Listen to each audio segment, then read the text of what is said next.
নমস্কার বন্ধুরা, আমার আজকের রেসিপি বোয়াল মাছের কালিয়া। গরম ভাতে এই রেসিপিটি অসাধারণ খেতে।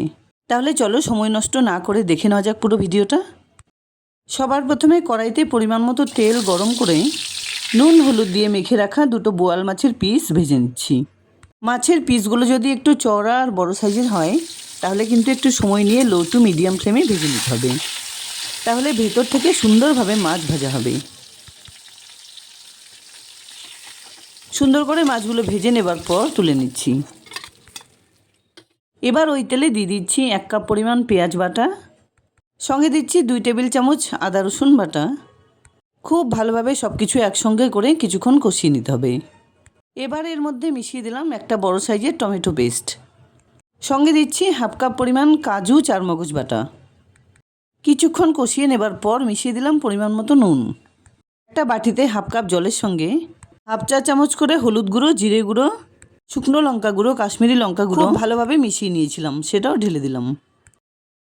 শুকনো মশলার বদলে এভাবে করে জলের সঙ্গে মিশিয়ে রান্নায় মশলা ব্যবহার করলে রান্নার কালার বা স্বাদ দুটোই ভালো হয়।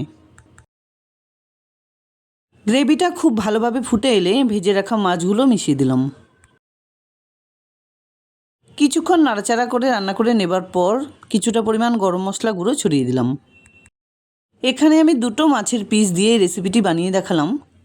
মাছের পরিমাণ বুঝে কিন্তু উপকরণগুলো নিয়ে নিতে হবে।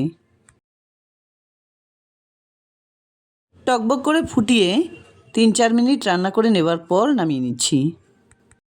যাই হোক, দুর্দান্ত স্বাদের বোয়াল মাছের কালিয়া আমার এখানে রেডি অ্যান্ড সার্ভড।